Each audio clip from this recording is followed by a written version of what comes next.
Hello, you're listening to Daniel Ball Wrestling. I am your host, Daniel. It is May the 16th, 2021, which can mean one thing. Tomorrow is May the 17th in the UK.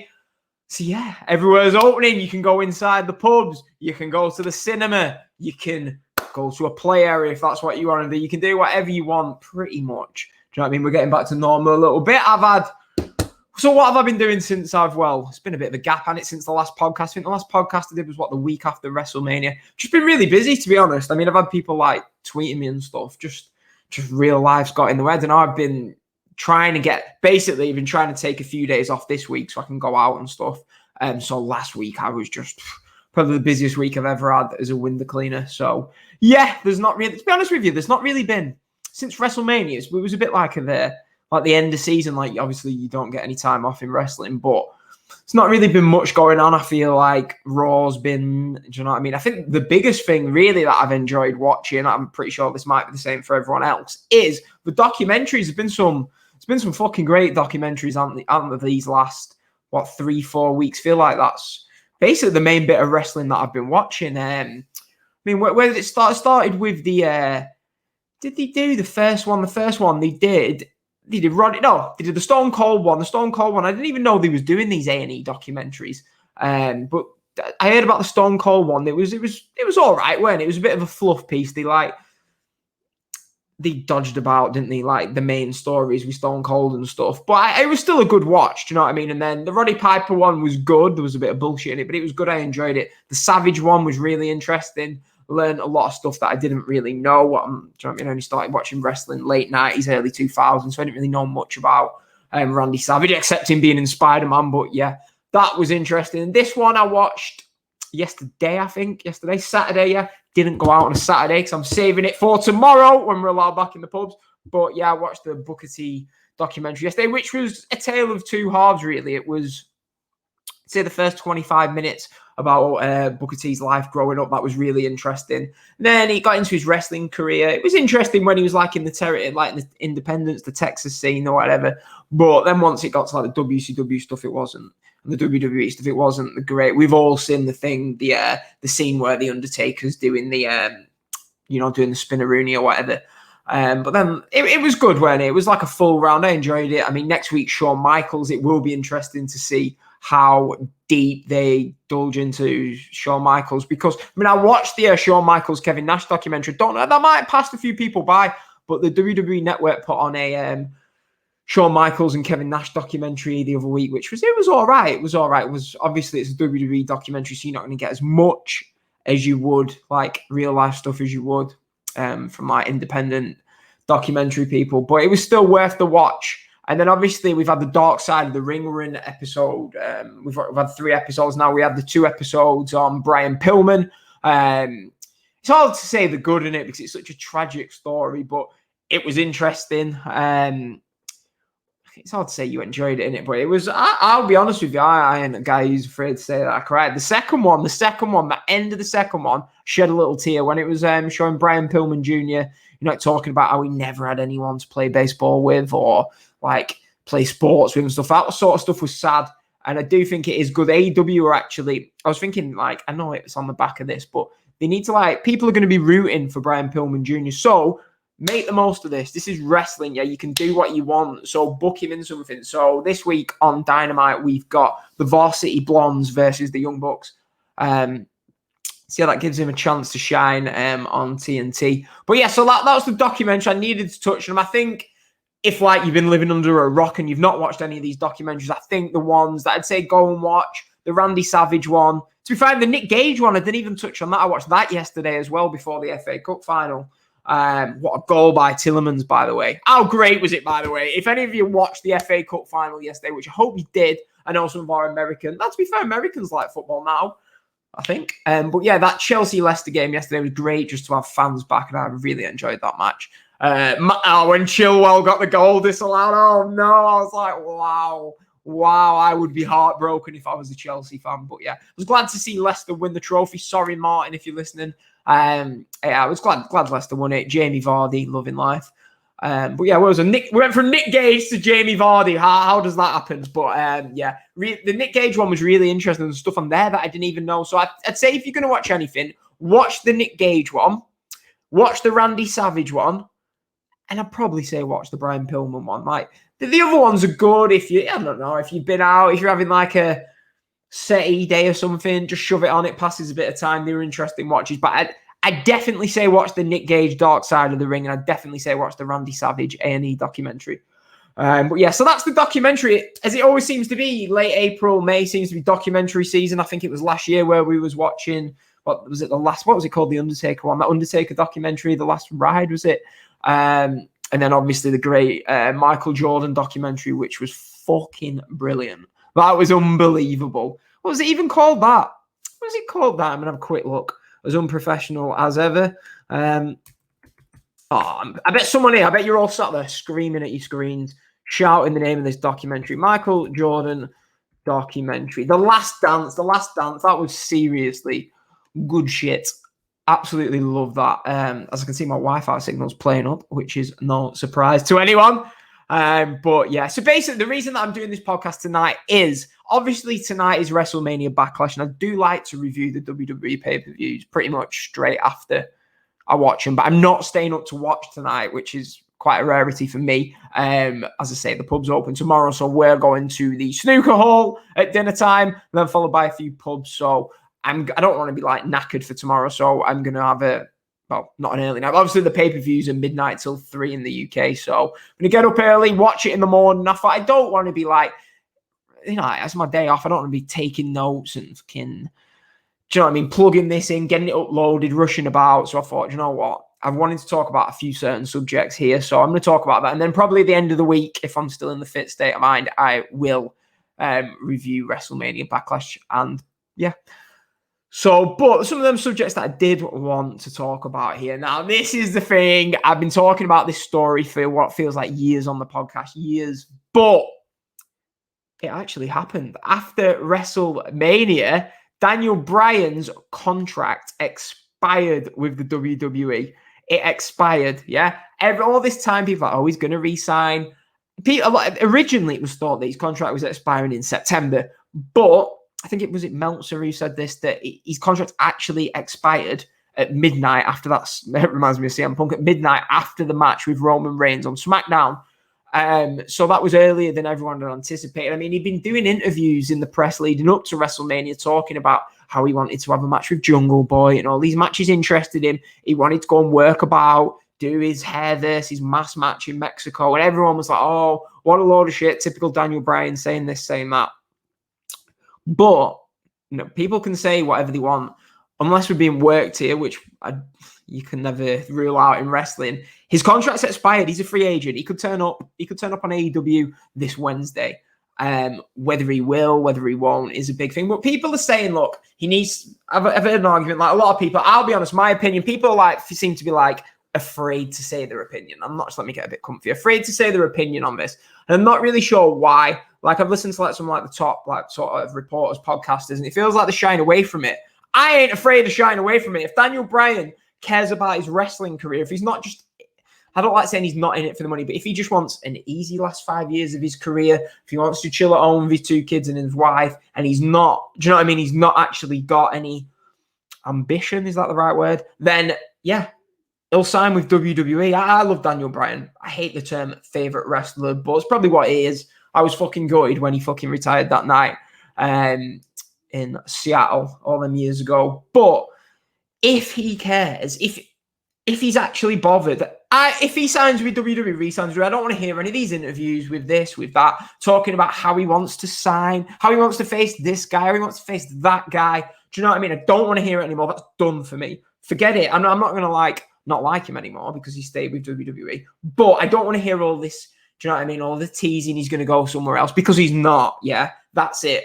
If he cares about his career, yeah, which he's already had a fucking great career, but he needs to go somewhere else. This guy, as he's shown with his unbelievable performance at WrestleMania, I mean, he said in an interview that he felt nothing. He felt nothing in the main event of WrestleMania. This is something that wrestlers aspire to be in, and he felt nothing. That should tell him all he needs to know. He needs to be out there working with different people. That is what he needs to do. I mean, you can weigh up the options, right? So let's go WWE. So he stays with WWE.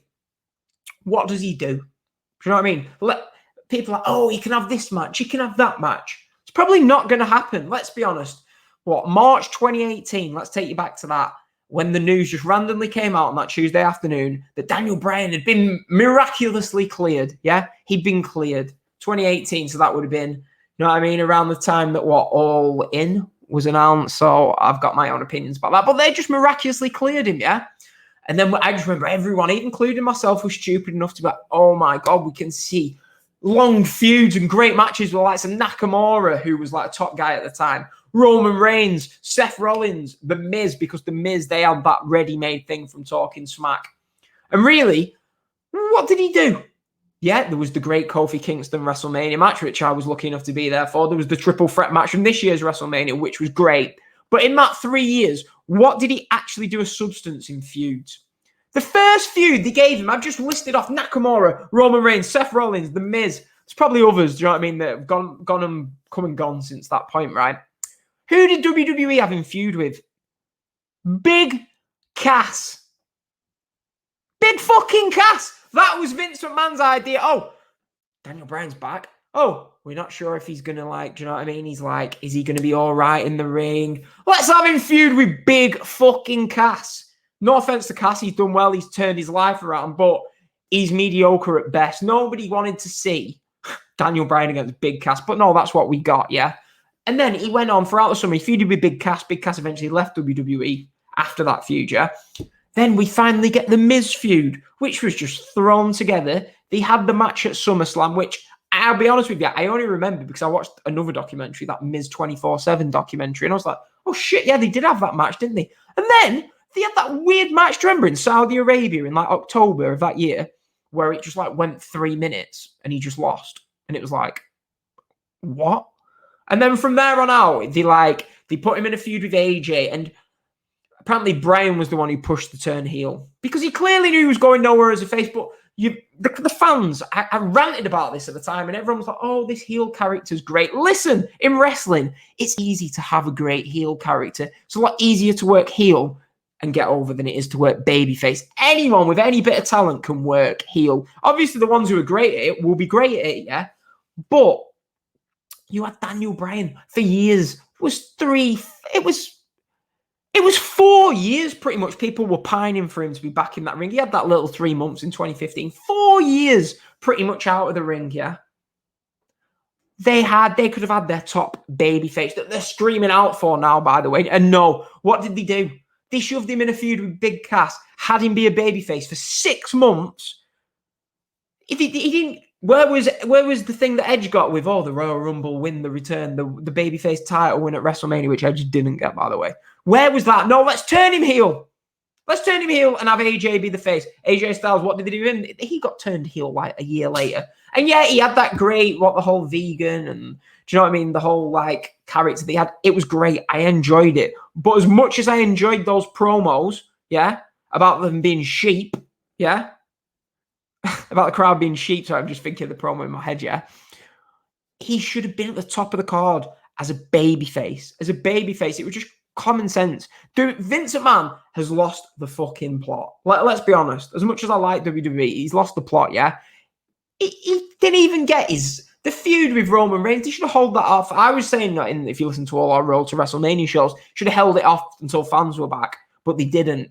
And I feel like, if you remember, now it's easy to say this, but if you look back, the plan wasn't to have Bryan face Roman at Mania, was it? It was Roman and Edge. So I think something might have happened in January, February, where they was like, look, please don't leave. We'll give you the WrestleMania main event, blah, blah, blah, blah, blah. They've shoved him into it, and he's still not interested. Look, I'll look like a dickhead when he re-signs with WWE, which is likely. But I'm hoping that he doesn't. I've just read, remember that weird stuff with Rowan and Harper?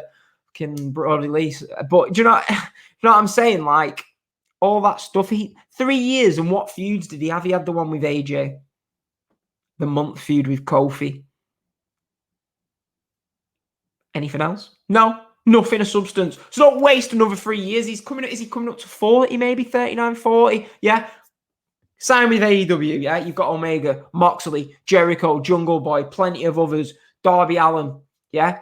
If you sign with AEW, you can still work in New Japan. You can do a G1. We can see Bryan versus Okada, Bryan Tanahashi, Bryan Sabre, Bryan Ospreay, Bryan Suzuki, Bryan Ibushi, Bryan Shingo again. They sound amazing, yeah?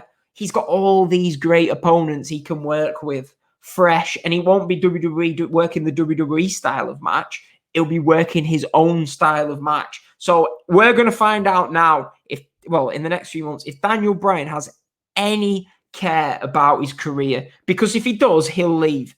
If he's more bothered about an easy life, the money, whatever, he'll stay. And other podcasters are scared of saying that. They're like, oh, let's have him do whatever's best for him. I just want the best for him. I don't. I want him in AEW and New Japan killing it against them fucking great opponents he can have. Do you know what I mean? Fucking over CM Punk, where he fucking wasted 5 years of his career in WWE and then he fucking retired. Fuck that shit. Bryan, leave WWE and give us some of these dream matches. Please. Let's not remember these fuckers wouldn't let you wrestle for a few years. I hope you don't forget that. Do you know what I mean? Don't stay there because they might give Brie Bella a push because nobody gives a fuck about Brie Bella. She's already took away enough of your fucking career.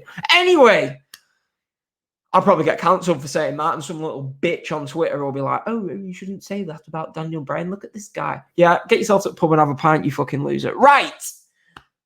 So I've ranted about that, but that is my thing. Hope by the next time we do a podcast, Bryan will probably appear tonight, won't he, and help fucking Cesaro or something.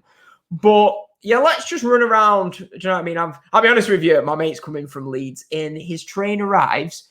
What are we on? 25 past 7. His train arrives in an hour and 15 minutes. We're going to market. 3 pints of Paul Anna. And yeah, an early night ready for tomorrow. But yeah, let's just talk about some of the other stuff that I just wanted to touch on. Raw, I mean, what have I been watching? Raw, I've watched every Raw except for last week because I'll be honest with you, it fucking finished me off. The Raws since WrestleMania have been unwatchable. Make no mistake about it, they've been unwatchable. The saving grace on these shows have been Matt Riddle and Randy Orton. It's been great. It's been great. Please do not fuck this up. I'm sure they will, but let's hope they don't. Everything else on the show, apart from Drew's been all right, but he just killed Drew's momentum. Why can't they book Drew like they did Roman? Because Drew, a lot of people I know don't rate Drew that much. The guy's fucking great. He's great. Sorry, Danny, but yeah, he's fucking great. SmackDown on the other hand, SmackDown's been good. It's been good. It's not been good. It's been watchable. Roman Reigns, Jimmy Uso came back, and the Jey Uso stuff. That's been great. It's been more about them than Cesaro, but we've got Cesaro feuding with those three. But the main thing is what is going on with the Usos and Roman. And let's be honest, Roman Reigns has got that fucking brilliant new theme tune. It is absolutely fantastic. I don't know if I was going to play it, but WWE might take it away. But yeah, it's been great. It has been great. Flipping it, little girl's mum. How long's takeaway going to be? Because I've ordered them a takeaway. If you're listening, which I don't know, I know you're on the channel or whatever, but if you're listening, I'll reply to you when I've finished recording. Where was I even going with this? But yeah, so SmackDown's been good. Raw's been its usual shit self. I mean, I'm trying to think what I've enjoyed on SmackDown. It's just basically been the Roman Reigns stuff as usual. The highlight of the month was that Roman Reigns Daniel Bryan match. I mean, I've been saying to people, Roman beat Daniel Bryan clean. Yeah, he beat him clean in the middle of the ring. And every other Roman defense has been via shenanigans. So for me, Bryan is gone. Maybe he'll come back in a few months, but right now, he's gone from WWE. They wouldn't have beat Bryan clean. I mean, fucking hell, they beat him. What did they beat him at? The Chamber. They beat him at Mania. They had a match at Fastlane. He beat him. So Roman's gone over Bryan 4 times, and the last one being clean. So that is definitive as it comes. Tamina and Natalya won the tag titles. Tamina and Natalya. I'm sorry, I know Natalya's built as this legend. She's fucking boring. Tamina, no good either. So I was worried. I remember being sat at Neil's flat in Leeds watching Mania, and I said, Tamina and Natalya got a really good reaction there. That's worrying. Lo and behold, 3 weeks later, Vince has shoved the fucking belts on him. But yeah. So yeah, that's my review of Raw and SmackDown for the last few weeks. Basically, the moral of the story is Roman Reigns and the Usos are great. Matt Riddle and Randy Orton are great. Everything else is shit. So yeah, nothing's really changed there. WrestleMania Backlash tonight. The 6 matches announced. Pretty good card, to be honest. The build-up's been lackluster, but the card's really good. Cesaro versus Roman, I'm assuming main events. I don't know, for the Universal title. That'd be interesting, probably interference in that one. Obviously, I'm going to go with Roman Reigns to retain the title. I think what will happen is Jimmy Uso will help Roman win the title, and then he'll be a fully fledged heel with main event Jay and Roman. We've got Bobby Lashley versus Drew McIntyre versus Braun Strowman. Another fucking triple threat match. Sick of these triple threat matches. I think Lashley will retain. It don't feel like the title needs to change hands. I think I'd be annoyed if they put it back on Drew, because it's like you could have given him his big win in front of fans at Mania, and instead you waited for a month to do it in the Thunderdome. Braun, he's as cold as a cucumber, as dead as a doormat. He don't need the title on him. Look at Braun, look great 4 years ago. I mean, he's in great shape now, but like his hair, his outfit was great a few years ago. And now I don't know what he's going for, but like his hair, he looks like he's aged about 10 years. He's in great shape at the moment. But yeah, I think with that, I'm going to go with Bobby to retain. Probably pinning Braun, and we'll get Bobby and Drew again next month. Great. Maybe Bray Wyatt returns, sets up a feud with Drew or something. I feel like we need to get Drew out of this title picture for a few months if he's not going to win the belt. Bianca versus Bayley. You've got to have Bianca go over clean there, I'd say. Yeah, have her go over clean. Bayley doesn't need the win. No, that's all I've got to say on that. Rhea versus Charlotte versus Asuka. I mean, they've not really done well with Rhea the last few weeks. It wouldn't surprise me if they took the belt off her and put it on Charlotte, if I'm honest with you. Asuka's been beaten in the road to this, so they could put it on her. But do you know what? I'm going to go with Rhea to pin Asuka, and then it'll set up Rhea versus Charlotte for next month. Is it Money in the Bank? Ziggler and Rude versus Rey and Dominic. I mean, I'd like to think they'd hold off Rey and Dominic winning the titles till there's fans back, but I don't know if they're going to. I'm going to go with Rey and Dominic to win. Priest versus Damien Priest versus The Miz in a lumberjack match. Priest better win. I mean, that's all I've really got to say on that. I don't really care about that match. But looking match quality, I think Cesaro and Roman should have a good match. Bianca Bayley should be good. The triple threat should be good. It's just going to be another fight. I think a lot of these WWE Thunderdome pay-per-views have been as good as they could be. I've enjoyed most of them. I'm sure tomorrow won't be any difference. I'll be in a good mood watching it tomorrow regardless. So yeah, that's your look at WWE. We've talked about Daniel Bryan. We've talked about tonight's WrestleMania Backlash show. I say I'll try. It's hard, you know what I mean? Well, fucking hell, I know everyone's got a lot going on, and it's not what you want to hear. Basically, the next 6 months of this podcast, I'm a young lad. I'm going to be going out, but I am going to do as many as I can. I can't. There's no point in me saying it's going to be every Tuesday, every Friday, because I just can't stick to that. Do you know what I mean? It's like I won't call running it my own business, but do you know what I mean? I work for myself, so it's quite busy. But anyway, yeah, so that's why I will try and do a show maybe Thursday, Friday, probably Friday, talking about WrestleMania Backlash, maybe touch on AEW, and a quickly touch on AEW here. Now, I haven't really been enjoying Dynamite that much the last few weeks. Last week's show was good, but the weeks before that, I feel like I've not really enjoyed that much. Don't feel like I'm into the feuds that much, but this week's was good. I mean, we got the Blood and Guts match. Talk about that. And everyone was going mad about that fall off the cage. That didn't really bother me. It was just the ending of them giving up felt a bit flat. I feel like AEW need to work on their big matches like a little bit more. And obviously there was the Moxley Omega ending, which was shit. This ending, which was not great. I just didn't feel like, I thought the match was all right. The first half was good, but then it just got a bit boring. I'm not a big fan of these War Games cage matches, but it was all right. But the building towards Stadium Stampede, and this match was rushed, and we don't know why. Yeah. People have said, look, they couldn't do the Blood and Guts match on TV. I mean, on a pay-per-view, because they can't move the structure. Yeah, which is fine. But I don't get why they didn't do the Stadium Stampede at Double or Nothing like they was going to, and then just do Blood and Guts after.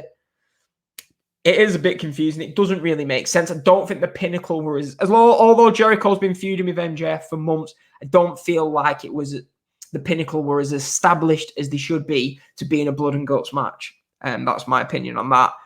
This week, I mean, we got Miro winning the TNT title against Darby Allin. Finally, they're doing something with Miro. Finally, the Bucks beat SCU, that was a great match. Love that match. But the two things I want to talk about, there's one thing I want to talk about, but both were the same. Miro wins, and you've got to let it breathe. Do you know what I'm saying? You want I was using this example. So when Edge won Money in the Bank against John Cena at New Year's Revolution 2006, yeah, the camera was on him for 4 minutes after he won it. It felt like a big moment, yeah. The same, let's think of other big title wins. Orton at SummerSlam 2004. The camera was on him for ages after. You've got to let these moments settle in. Miro's won the belt. I don't need 20 people running in. It's fine for middle of the show matches. For your main event, a big title change, let it settle in. Have Miro taunt the fans, taunt Darby Allin, taunt Sting. Let it settle in. Let's have a replay. Let's have him on the top rope, posing with the belt. The Bucks beating SCU. SCU have got to split up. We got 10 seconds, and they cut to the adverts and something in the back, and we get moments ago showing them hugging the ring. This is the end of an established tag team. Your first ever AEW tag team champions, and they've just been forced to disband. It's a big moment. We don't need 10 seconds to let it sink in. This isn't WCW. So yeah, I'm not a fan of that at all. I mean, AEW have been producing good shows, and we've got high expectations for them. So we do nitpick a bit more, I feel like, with AEW, where we might give WWE a free pass on stuff, but it's because we expect good, which they have been good, but there's other things I've not liked recently. The ratings, though, they got that, what was it, when NXT moved to Tuesday, they got that. I remember I was flipping Saturday, and they got 1.2 million viewers. That was great. It's gone down and down since. We was on 900 and something thousand the other week. But yeah, that was a bit disappointing. You like to keep it above 1 million. Double or Nothing card. We've got Pac versus Orange Cassidy versus Kenny Omega. We got that finish the other night where Orange Cassidy was knocked out. What's up with all these triple threat matches? Not AEW. I'm sick of. I don't like triple threat matches. They're always good, but it's just lazy and thrown together. I was fine with them doing Orange Cassidy and Kenny Omega. It's the first show fans are back for, yeah? The first show they're back for. They'd be well into Orange Cassidy. We don't need Pac in there. Might make the match better, but the dynamic, just have it one-on-one. Do you know what I mean? It didn't need to be. They should have just been Orange Cassidy versus Kenny Omega, but hey. We've got Stadium Stampede. Again, first show back. And the match we're assuming that's main event, and the fans are going to be sat on the screen. You didn't need to do Stadium Stampede now. Didn't need to do it at all. We've got the Bucks versus Moxley and Kingston. Looking forward to that. That is actually going to be a good match. I love the new John Moxley theme. Wild Things. You make my heart sing. Yeah, that is a great theme for Moxley.